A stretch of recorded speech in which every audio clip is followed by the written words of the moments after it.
As we reflect today back on 9/11 and how our nation was changed by those terrorist attacks 20 years ago, we talked to a retired U.S. Army Special Forces veteran who was among the first on the ground during the invasion of Afghanistan. He was also one of the last Americans to leave Bagram Air Base as the last of the U.S. forces left the country. He spent most of his adult life fighting between Iraq and Afghanistan.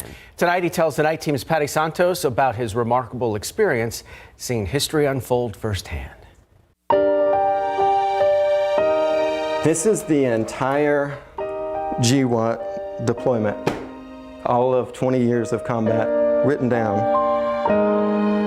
These 5 notebooks detail a piece of history in the global war on terrorism as experienced by retired Special Forces Sergeant Major E9 John Presley.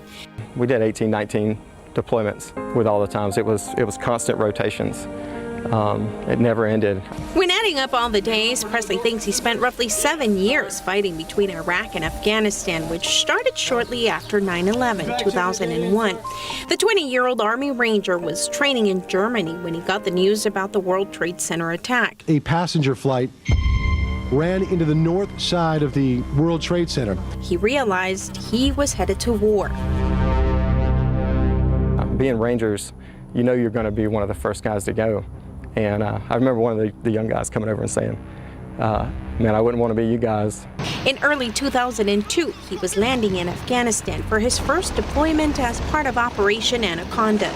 We did the, hunt for bin Laden right up the, Dehrawu Valley and Tora Bora as he made his way into Pakistan, and I was part of that original crew. He experienced short, high, intense deployments and adding up to 18 months in some cases, living with a population away from the safety of a base. Spent months without a shower, without normal food. I learned Zima Pashto Dare Die. I speak almost fluent Pashto, and from living with the population. Being at war meant seeing death and injuries, even some of his own. And while his deployments were rough, he felt compelled to stay in service to protect younger soldiers. If you leave, you take all your experience with you. And it's your job to keep those guys alive, pass on what you know. But he realizes it came at a price. People ask me what's the hardest thing I've ever done. I think it was watching my daughter grow up through the screen of an iPhone. He hopes his diaries will help her understand. When my daughter asks, Daddy, why weren't you there when I was a kid? I can take these and hand them to her and say, baby, read this. This is where I was at. This is what I had to do. Presley says his 22 years of service helped him make lasting friendships. He met his wife and walked next to heroes. I don't take anything for granted anymore. Every day is great. We can go up and down the streets freely. We can say what we want.